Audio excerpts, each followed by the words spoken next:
Hello everyone, मैं खुशबू और आप देख रहे हैं आपका अपना यूट्यूब चैनल एजुकेशन टेक फिलो।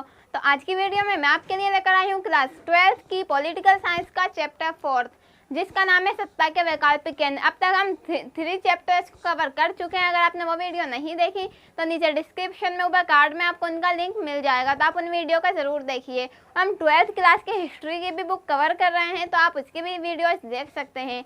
तो चलिए शुरू करते हैं आज की वीडियो। तो आज की वीडियो में हम पढ़ेंगे सत्ता के वैकल्पिक केंद्र। क्या है ये वैकल्पिक केंद्र? मैं आपको बताती हूँ कि जब सोवियत संघ का विघटन हो गया था, अमेरिका एकमात्र महाशक्ति के रूप में उभरा था। तो अमेरिका ही अकेला नहीं था ऐसा जो मतलब कि बहुत ज़्यादा अपनी प्रगति कर रहा था, बल्कि और भी कुछ ऐसे देश थे, कुछ ऐसे संगठन थे जो कि बहुत ज़्यादा विकसित होते जा रहे थे। तो आज हम सोवियत संघ के बाद अमेरिका के साथ साथ कौन कौन से सत्ता के वैकल्पिक केंद्र हुए उन सब के बारे में चर्चा करेंगे। तो चलिए शुरू करते हैं अपने चैप्टर को। तो 1991 में सोवियत संघ के पतन के बाद विश्व में अमेरिका का प्रभुत्व बढ़ने के साथ साथ सत्ता के कुछ वैकल्पिक केंद्रों का उदय हुआ। जैसे कि मैंने आपको बताया कि सोवियत संघ के विघटन के बाद विश्व में अमेरिका के प्रभुत्व बढ़ने के साथ साथ सत्ता के कुछ वैकल्पिक केंद्रों का भी उदय हुआ। वह क्या है सत्ता के वैकल्पिक केंद्र? इस पूरे चैप्टर में हम वही पढ़ने वाले हैं। इनके बारे में अनुमान लगाया जाता है कि ये अमेरिका के प्रभुत्व को सीमित करेंगे। अब ये जो सत्ता के वैकल्पिक केंद्र नए नए उभर रहे थे, इनसे यह अनुमान लगाया गया कि अमेरिका के प्रभुत्व को ये सीमित करेंगे, मतलब कि आगे बढ़ने नहीं देंगे। जो अमेरिका दिन पर दिन शक्ति के एक महाशक्ति के रूप में उभरता जा रहा है, उसे ये रोकेंगे। ये सब अनुमान लगाया गया था सत्ता के वैकल्पिक केंद्र के लिए। अब हम आगे देख लेते हैं। इन क्षेत्रों ने अपने अपने क्षेत्रों में चलने वाली ऐतिहासिक शत्रुता और कमजोरियों का समाधान क्षेत्रीय स्तर पर ढूंढकर विकास का मार्ग प्रशस्त किया। अब क्या होता है, हमारी किसी से दुश्मनी है, मैं आपको एग्जांपल से बताती हूँ। जैसे कि भारत की पाकिस्तान से दुश्मनी है, तो क्या ये जो झगड़ा है, ये जो मामला, ये कभी नहीं सुलझता। जी हाँ, आए दिन भारत और पाकिस्तान में अनबन चलती रहती है। पर ये जो सत्ता के नए नए वैकल्पिक केंद्र हुए थे ना, इन्होंने क्या करा था, अपनी ऐतिहासिक शत्रुता और कमजोरियों का समाधान खुद किया था, ना कि विश्व स्तर पर किया था। इन्होंने खुद यानी कि क्षेत्रीय समझौते किए थे, देश में आपसी बैठकें की थी, जिसके द्वारा इन सभी ऐतिहासिक शत्रुता और कमजोरियों का समाधान ढूंढा गया था, जिसके कारण ये जो सत्ता के वैकल्पिक केंद्र थे ये एक नई शक्ति के रूप में उभरे थे। अब द्वितीय विश्व युद्ध के बाद अमेरिका द्वारा लागू मार्शल योजना के अंतर्गत यूरोपीय आर्थिक सहयोग संगठन की स्थापना हुई। अब क्या है ये मार्शल योजना और यूरोपीय आर्थिक सहयोग संगठन? मैं आपको बताती हूँ। द्वितीय विश्व युद्ध के बाद आप जानते हैं कि द्वितीय विश्व युद्ध कब हुआ था? 1939 से लेकर 1945 के बीच में हमारा द्वितीय विश्व युद्ध हुआ था। और किस तरह से विश्व युद्ध खत्म हुआ था? अमेरिका ने जापान के 2 शहरों पर, कौन कौन से, हिरोशिमा और नागासाकी पर बम फेंक दिए थे, परमाणु बम फेंक दिए थे, जिसके कारण जापान पूरा नष्ट हो गया था। जापान के दोनों शहर बहुत ज़्यादा नष्ट हो गए थे। यहाँ के सारे लोग जो थे सभी मर गए थे। और आज तक उन परमाणु बमों का असर देखने को मिलता है कि जापान में आज भी विकलांग बच्चे पैदा होते हैं, डिसेबल बच्चे पैदा होते हैं। तो इसी वजह से जब पूरा जापान तबाह हो गया था, और जापान कहाँ पर है? यूरोप में स्थित है। ये यूरोप है, तो यूरोप के यहाँ पर जापान है, तो पूरा जापान तबाह हो गया था। अब जापान के तबाह होने के बाद अमेरिका ने उसकी मदद करने की सोची, क्योंकि झगड़ा तो खत्म हो गया था। अब अमेरिका को कहा गया कि अब तुम इसकी मदद करोगे, जापान की मदद करोगे। तो जो अमेरिका ने जापान की मदद करने का सोचा, तो उसे क्या कहा गया? मार्शल योजना का नाम दिया गया। तब मार्शल योजना इसे क्यों कहा जाता है? क्योंकि उस वक्त अमेरिका के राष्ट्रपति जॉन मार्शल थे, और जॉन मार्शल के नाम पर ही इस योजना का नाम रखा गया था, मार्शल योजना। तो मार्शल योजना के अंतर्गत यूरोपीय आर्थिक सहयोग संगठन की स्थापना हुई थी। तो यह सहयोग संगठन बना था। इस संगठन के द्वारा ही जो यूरोप था उसकी मदद की जानी थी, यूरोप की आर्थिक मदद की जानी थी। तो उसी के लिए ये संगठन बनाया गया था। कौन सा संगठन? यूरोपीय आर्थिक सहयोग संगठन। और किसके द्वारा बना था? मार्शल योजना के द्वारा ये बनाया गया था। अब हम आगे देख लेते हैं। यूरोप के पूंजीवादी देशों की अर्थव्यवस्था के आपसी एकीकरण की प्रक्रिया को चरणबद्ध ढंग से आगे बढ़ाने के लिए 1949 में यूरोपीय परिषद की स्थापना की गई। हमारा जो द्वितीय विश्व युद्ध था वो 1945 में ख़त्म हुआ था। अब 1945 के बाद मार्शल योजना के अंतर्गत यूरोपीय आर्थिक सहयोग संगठन की स्थापना की गई थी। तो यूरोपीय परिषद की स्थापना क्यों की गई थी? क्योंकि यूरोप के जो पूंजीवादी देश थे, यूरोप के जो अमीर देश थे, ऐसा नहीं कि जापान पे ही तो बम गिरा है, यूरोप के बाकी भी तो देश हैं, तो यूरोप के जो पूंजीवादी देश थे उनकी अर्थव्यवस्था को बहुत अच्छे से करने के लिए चरणबद्ध ढंग से आगे बढ़ाने के लिए 1949 में यूरोपीय परिषद की स्थापना की गई थी, ताकि यूरोप के जो पूंजीवादी देश हैं उनकी अर्थव्यवस्था को बहुत अच्छे से काबू किया जा सके, उनकी अर्थव्यवस्था को बहुत अच्छे से चलाया जा सके, इसलिए यूरोपीय परिषद की स्थापना की गई थी। अब हम आगे देख लेते हैं परिणाम स्वरूप। अब यूरोपीय परिषद की जब स्थापना हुई, कब हुई? 1949 में। तो इसका क्या परिणाम निकला? तब यूरोपीय इकोनॉमिक कम्युनिटी का गठन हो गया 1957 में। तब हम उसके आगे देख लेते हैं सोवियत संघ के पतन के बाद। जैसे सोवियत संघ का हमारा विखंडन, अब तक हमने पढ़ा कि विश्व युद्ध के बाद क्या हुआ, द्वितीय विश्व युद्ध के बाद क्या हुआ। अब हम देखेंगे कि जब सोवियत संघ का पतन हो गया तो फिर कौन से सत्ता के नए वैकल्पिक केंद्र आए। तो सोवियत संघ के पतन के बाद 1992 में यूरोपीय संघ की स्थापना की गई। यूरोपीय संघ की स्थापना की गई। यूरोपीय संघ एक बहुत बड़ा सत्ता का वैकल्पिक केंद्र के रूप में जाना जाता है। जी हाँ, और इसकी स्थापना कब हुई थी? 1992 में। यूरोपीय संघ को EU के नाम से भी जाना जाता है, शॉर्ट फॉर्म है यूरोपीय संघ की EU। तो आपको बहुत अच्छे से याद रखना है EU और यूरोपीय संघ। इसकी स्थापना 1992 में हुई थी, सोवियत संघ के विघटन के बाद। इसका अपना झंडा, गान, स्थापना दिवस और मुद्रा है। अब आपके एग्जाम में अगर यूरोपीय संघ की विशेषताएं पूछी जाती हैं तो आप क्या लिखेंगे कि यूरोपीय संघ का अपना झंडा, जैसे कि हमारे भारत का अपना झंडा है, तिरंगा झंडा है, ऑरेंज, वाइट और ग्रीन। तो इसी तरह यूरोपीय संघ का भी अपना एक झंडा था।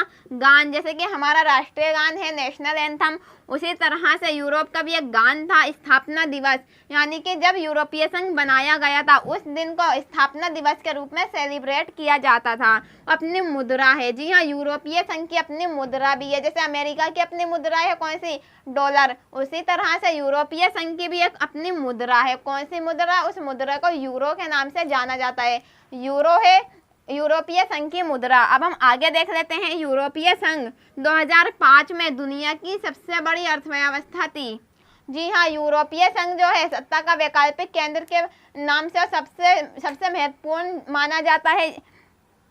उसकी सन 2005 में दुनिया की सबसे बड़ी अर्थव्यवस्था थी। जी हाँ, आप जानते हैं हमारी जो महाशक्ति है विश्व की कौन सी है? अमेरिका। तो अमेरिका से भी ज़्यादा अर्थव्यवस्था थी यूरोपीय संघ की। किस टाइम? 2005 में।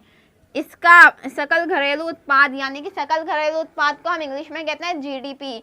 GDP है 12,000 अरब डॉलर। यूरोपीय संघ की GDP है 12,000 अरब डॉलर है, तथा विश्व व्यापार में इसकी हिस्सेदारी अमेरिका से 3 गुनी है। जी हाँ, विश्व व्यापार जो है, जो अंतर्राष्ट्रीय स्तर पर, उसमें इसकी यूरोपीय संघ की हिस्सेदारी अमेरिका से भी 3 गुनी है। तो आप अंदाजा लगा सकते हैं कितना पावरफुल होगा यूरोपीय संघ। और यह सत्ता के वैकल्पिक केंद्र में इसी कारण से सबसे महत्वपूर्ण माना जाता है। तो यह सब यूरोपीय संघ की विशेषताएं हैं कि इसके अपना झंडा है, अपना गान है, अपना राष्ट्रीय दिवस है, अपनी मुद्रा यूरो है, और ये सन 2005 में सबसे बड़ी अर्थव्यवस्था रह चुका है। और विश्व व्यापार में इसकी अमेरिका से भी ज़्यादा हिस्सेदारी है, 3 गुनी ज़्यादा हिस्सेदारी है विश्व व्यापार में।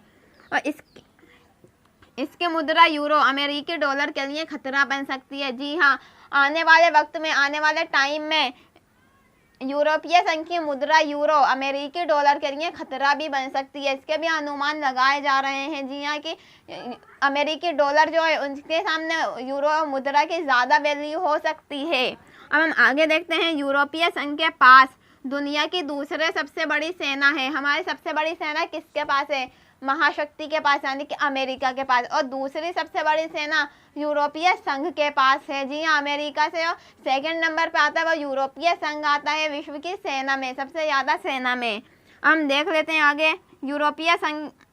इसका रक्षा बजट अमेरिका के बाद सबसे अधिक है। जी हाँ, इसका जो रक्षा बजट है अमेरिका के बाद सबसे ज़्यादा है कि ये अपनी रक्षा पर, अपनी सेना पर, अपने हथियारों पर बहुत ज़्यादा खर्च करता है। तो अमेरिका सबसे ज़्यादा खर्च करता है। उसके बाद अगर किसी का नाम लिया जा सकता है तो वह यूरोपीय संघ ही है।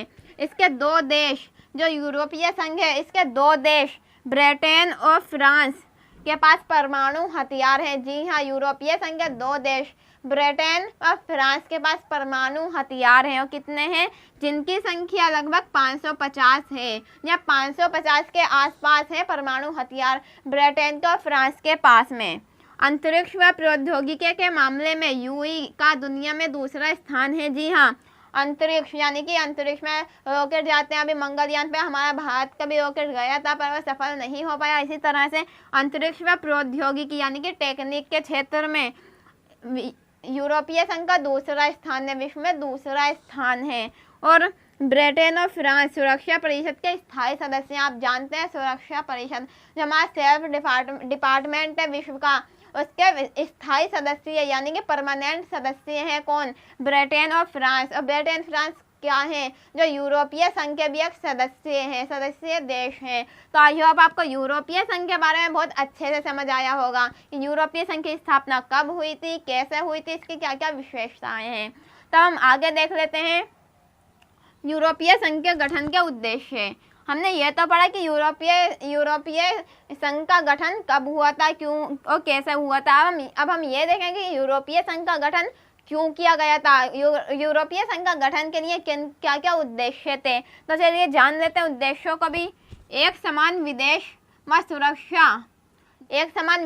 सुरक्षा नीति यानी कि जितने भी आसपास के हमारे देश हों उन सबके एक ही सुरक्षा नीति हो, कि उनका एक ही मोटिव हो। यही सब के लिए यूरोपीय संघ का गठन किया गया था कि सभी लोगों का एक ही माइंडसेट हो, सभी लोगों की एक ही थिंकिंग हो, कहीं पर भी आने जाने में कोई प्रॉब्लम ना हो, हम एक बहुत बड़ी महाशक्ति के रूप में उभरें।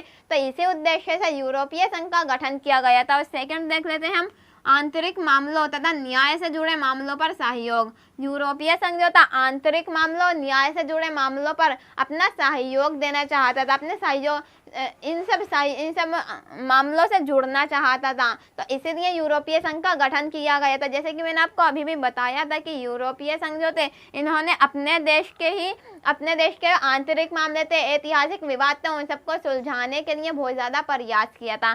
तो इसी तरह से आंतरिक मामलों तथा न्याय से जुड़े मामलों पर सहयोग देना चाहता था यूरोपीय संघ। और इसी उद्देश्य से यूरोपीय संघ की स्थापना की गई थी। और एक समान मुद्रा का चलन यानी कि अब किसी देश में कोई सी मुद्रा, जैसे भारत में रुपए हैं, अमेरिका में डॉलर हैं और यूरोपीय संघ में यूरोज हैं। तो इसी तरह से जो यूरोपीय संघ था वहाँ पर भी देश की अलग अलग मुद्राएं थी। तो उन अलग अलग मुद्राओं की जगह एक ही मुद्रा का प्रयोग करने के लिए भी यूरोपीय संघ की स्थापना की गई थी।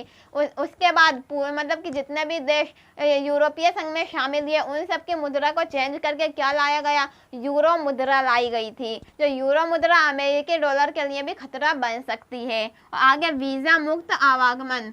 अब वीज़ा मुक्त आवागमन, जैसे कि हम पाकिस्तान जाते हैं तो हमें वीज़ा की ज़रूरत पड़ती है, तब वीज़ा की ज़रूरत ना पड़े, बिना वीज़ा के ही हम कहीं भी आ जा सके, इसीलिए यूरोपीय संघ का गठन किया गया था। और इन्हीं सब उद्देश्यों को ध्यान में रखते हुए यूरोपीय संघ का गठन किया गया था। जैसे कि मैं आपको बता ही चुकी हूँ, आप खुद भी पढ़ सकते हैं, आप नोट्स भी बना सकते हैं। हम आगे देख लेते हैं यूरोपीय संघ की कमजोरियाँ। जी हाँ, हमने अब तक यूरोपीय संघ की विशेषताएं पढ़ी, यूरोपीय संघ के गठन के उद्देश्य पढ़े। अब हम पढ़ेंगे यूरोपीय संघ की क्या क्या कमियां हैं जिसके कारण यूरोपीय संघ कमजोर पड़ सकता है। तो चलिए देख लेते हैं एक बार इन कमियों को भी।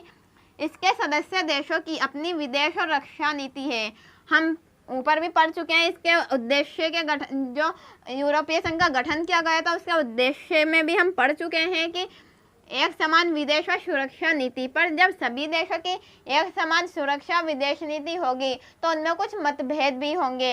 अब उन्हीं मतभेदों के कारण कभी कभी इनमें झगड़े भी हो जाते हैं, विवाद भी हो जाते हैं। जैसे कि मैं आपको एग्जाम्पल के बताती हूँ, इराक पर हमले के मामले में बहुत एक दूसरे के खिलाफ हो गए थे ये देश। अब इराक पर हमला क्या था, जब हमने थर्ड पार्ट में बहुत अच्छे से पढ़ा है इराक के आक्रमण के बारे में। जब अमेरिका ने इराक पर आक्रमण किया था तो उस वक्त जो यूरोपीय संघ था, इसके देश एक दूसरे के खिलाफ हो गए थे। किसी को लगता था कि अमेरिका ने सही किया है और किसी को लगता था अमेरिका ने गलत किया है। इसी कारण से ये भी एक बहुत बड़ी कमजोरी है कि ये कि एक ही जैसी सुरक्षा विदेश नीति होने के कारण इन देशों में आपस में मतभेद भी हो जाता है। और सेकंड देख लेते हैं, यूरोप के कुछ हिस्सों में यूरो मुद्रा को लागू करने पर नाराजगी है।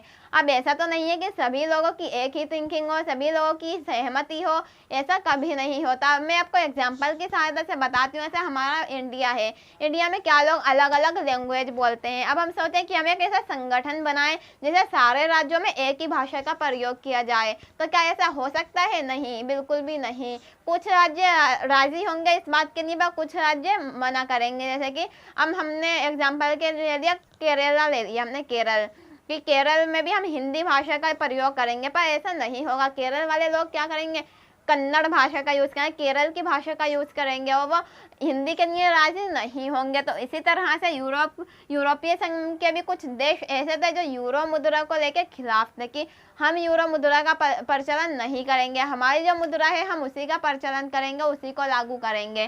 तो जिसकी वजह से यूरोपीय संघ की भी यह कमजोरी मानी जाती है। और डेनमार्क और स्वीडन ने मैसेस्ट्रेट संधि और साझी यूरोपीय संपदा यूरो को मानने का विरोध किया है। जी हाँ, अब कुछ हिस्से ऐसे थे जिन्होंने खाली यूरो मुद्रा को मानने को मना करा है, पर ये जो थे कौन से, डेनमार्क और स्वीडन, इन देशों ने खुलकर विरोध किया है। जो बाकी देश थे वो सिर्फ वैसे ही खाली कह ही रहे थे, ज़्यादा कुछ कर नहीं रहता। पर जो डेनमार्क और स्वीडन, इन्होंने खुलकर विरोध किया है यूरो मुद्रा का। और क्या, मैसेस्ट्रेट संधि। अब मैसेस्ट्रेट संधि क्या है वो हम आगे पढ़ने वाले हैं। तो स्वीडन और डेनमार्क ने मैसेस्ट्रेट संधि और यूरो मुद्रा का अब खुलकर विरोध किया है कि हम इसको नहीं अपनाएंगे। और हम आगे देख लेते हैं, यूरोपीय संघ के कई सदस्य अमेरिकी गठबंधन में थे। जो यूरोपीय संघ था उसके कई सदस्य अमेरिकी गठबंधन में थे, जिसके कारण भी यूरोपीय संघ की एक कमी मानी जाती है। वो क्यों? क्योंकि जब हमारा अपना एक संगठन होगा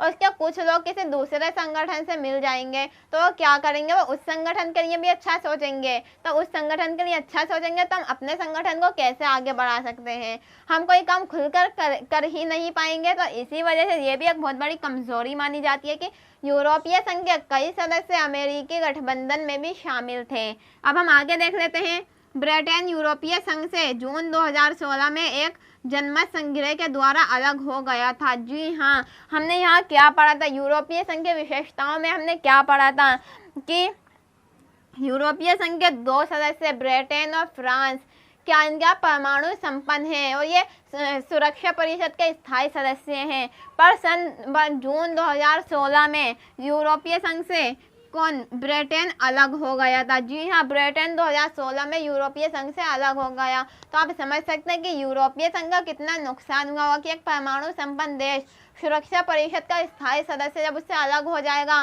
तो इसके लिए बहुत बड़ी कमजोरी के रूप में वो सामने आएगा। जी हाँ, तो यही एक बहुत बड़ी कमजोरी थी यूरोपीय संघ की। तो हम यूरोपीय संघ की कमजोरियों के बारे में भी बहुत अच्छे से पढ़ चुके हैं और आई होप कि आपको भी बहुत अच्छे से समझ आया हो। अब हम एक बार लास्ट में मैसेस्ट्रेट संधि के बारे में जान लेते हैं कि क्या थी ये मैसेस्ट्रेट संधि जिसका डेनमार्क और स्वीडन ने खुलकर विरोध किया था। तो फरवरी 1992 में मैसेस्ट्रेट संधि के द्वारा यूरोपीय संघ का गठन हुआ था। जी हाँ, हमने पढ़ा है कि यूरोपीय संघ का गठन हुआ था। कब हुआ था? सोवियत संघ के पतन के बाद। हमने यह नहीं पढ़ा कि किसके द्वारा हुआ था, तो वो मैसेस्ट्रेट संधि के द्वारा हुआ। जी हाँ, मैसेस्ट्रेट संधि एक लाई गई थी जिसके द्वारा यूरोपीय संघ का गठन किया गया था। मैसेस्ट्रेट संधि पर हस्ताक्षर करने के बाद ही बहुत सारे देशों को यूरोपीय संघ में शामिल किया गया था। पर जो डेनमार्क और स्वीडन था, इन्होंने पहले तो मैसेस्ट्रेट संधि पर साइन कर दिए पर बाद में इसका विरोध करने लगे थे। तो यही थी मैसेस्ट्रेट संधि। तो आई होप आपको फर्स्ट पार्ट इस चैप्टर का बहुत अच्छे से समझ आया हो और आपको याद भी हो गया हो। So thank you for watching education tech flow.